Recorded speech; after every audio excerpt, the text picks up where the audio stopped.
Dans la folie de l'Euro, les robinets sont ouverts. On va débriefer les 3 matchs de la journée et aussi le mercato parisien qui est chaud aussi. On va commencer avec Hongrie-Suisse. Victoire des Suisses, 3-1 contre l'Hongrie. Bon, franchement, la Suisse, tout le temps au rendez-vous. Quoi qu'il en soit, Coupe du Monde, Euro, Coupe du Monde. Ça passe toujours les poules, ça va en 8e, voire en quart. Bon après, voilà, ils sont limités, mais la Suisse, c'est une bonne petite équipe. Moi, j'aime bien cette équipe, et je pense qu'il faudra compter sur eux pour les 8e ou les quarts de finale. Voilà, très très belle équipe. Victoire facile de la Suisse face à la Hongrie. On verra ce que ça donnera contre les Allemands. Suisse-Allemagne, je pense que ça peut être un très très très gros match. Je crois que c'est mercredi soir, Suisse-Allemagne.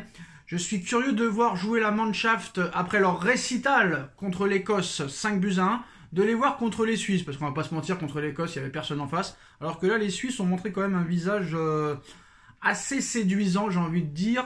Donc Suisse-Allemagne, ça risque d'être un très très très beau match. Et le premier test pour les Allemands, qui ont montré quand même une grosse prestation contre l'Écosse. Ceux qui ont montré une très très grosse prestation, et là, premier coup de gueule de la soirée, l'Espagne qui lamine, qui explose, qui écrase, qui humilie, qui fracasse littéralement la Croatie, finaliste de la Coupe du Monde 2018 et demi-finaliste de la Coupe du Monde 2022. Une Espagne comme on la connaît.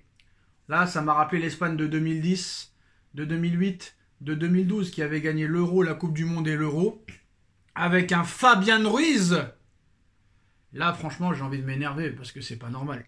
C'est pas normal. Le match qu'a fait Fabian Ruiz aujourd'hui, je l'ai tellement pas reconnu, Fabian Ruiz, cet après-midi, que j'étais en train de dire il est pas mal le petit milieu là, le grand milieu de l'Espagne, de la Roja. Ce serait bien de le voir au PSG. Ah bah non, il joue au Paris Saint-Germain. Malheureusement, c'est pas le même avec l'Espagne qu'avec le Paris Saint-Germain. Pourquoi? Je me le demande. Pourtant, il est bien accompagné avec Vitinha et Warren Zaïre-Emery, même si Warren, les 6 derniers mois, c'était compliqué.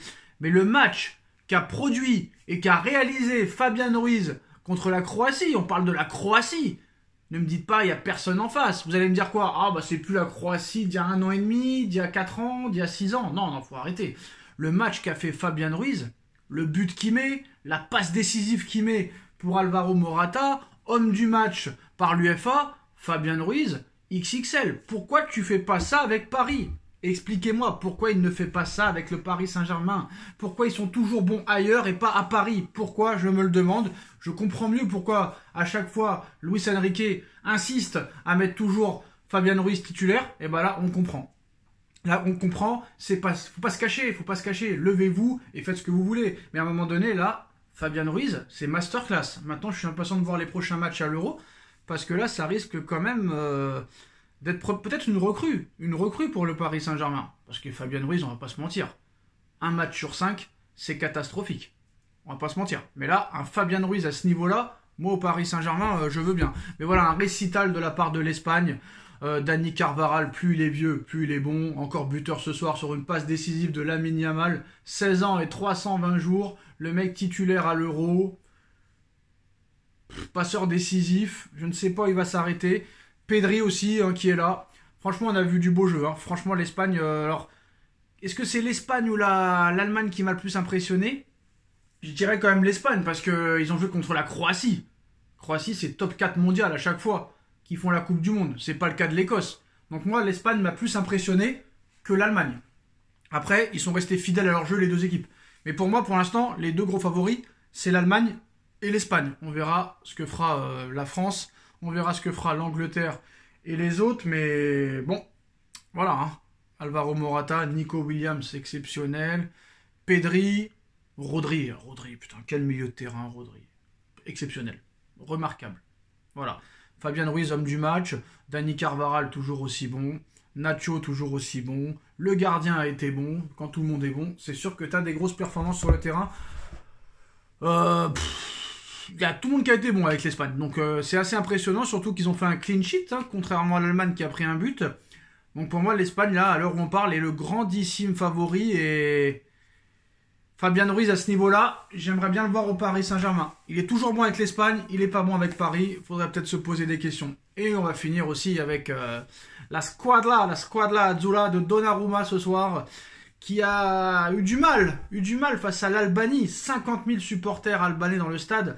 Ça a très mal commencé pour les Italiens avec l'ouverture du score des Albanais dès la 25e seconde de jeu. Je sais pas ce qu'a fait le défenseur italien avec sa touche. Il lui a offert une passe décisive. Donnarumma ne peut rien faire sur le but, mais heureusement l'Italie a très vite réagi avec Nicolo Barella, qui a mis un but très très très beau. Chiesa, Barella, franchement c'est des joueurs sur lesquels le PSG devrait se positionner, parce que honnêtement c'est deux monstres.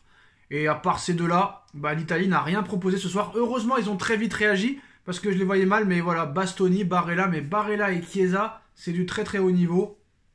Et franchement moi, à Paris je les veux bien, hein. Honnêtement c'est tous les jours. Parce que moi aller chercher Joao Neves, 110 millions d'euros, qu'a-t-il fait ? S'il vous plaît, palmarès et CV de Joao Neves. Je voudrais le savoir. Il n'y a rien. Il n'y a rien. Alors que Luis Enrique s'intéresse à Joao Neves, on aimerait bien savoir pourquoi. En tout cas, j'attends de voir avec le Portugal ce que ça donne. Mais il faudra vraiment être prudent dans ce dossier parce qu'il y a des nouvelles infos aujourd'hui. Comme quoi Paris est prêt à payer le maximum pour Joao Neves.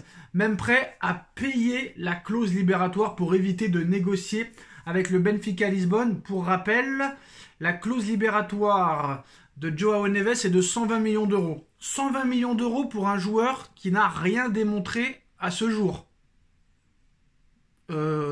Campos, d'accord, t'es portugais, je veux bien, mais là, frère, c'est pas possible.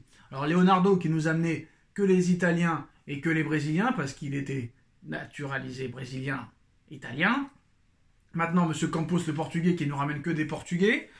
Si à chaque fois ils font en fonction de leur nationalité, ça va être très compliqué. Mais moi, franchement, Joao Neves, non. Pour l'instant, c'est non. On ne sait même pas s'il va être titulaire avec le Portugal.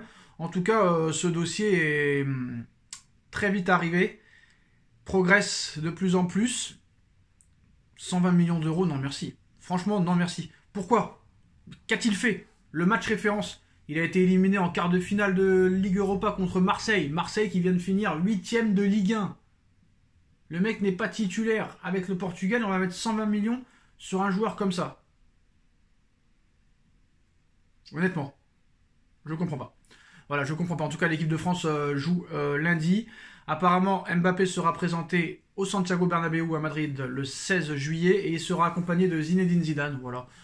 Grande pompe pour un joueur qui n'a rien gagné à part la Coupe du Monde. Bref, c'est déjà pas mal. Mais voilà, en tout cas, c'est Zinedine Zidane qui va présenter Kylian Mbappé au Bernabéu le 16 juillet prochain, après l'Euro. Mais voilà, alors quoi qu'il en soit, l'information aussi, c'est que le PSG est prioritaire sur Joao Neves. Le PSG s'est positionné comme le candidat le plus sérieux pour attirer Joao Neves et a laissé le sentiment au Benfica qu'il paiera le prix fort pour attirer Neves au PSG. Le joueur est une priorité pour Luis Campos et monsieur Luis Enrique. Voilà, c'est la fin de cette vidéo. Dites-nous en commentaire si vous avez kiffé les 3 matchs de la journée. On like, on partage, on se retrouve tout de suite pour le débrief de Nono pour les 3 matchs et le mercato. Tchuss.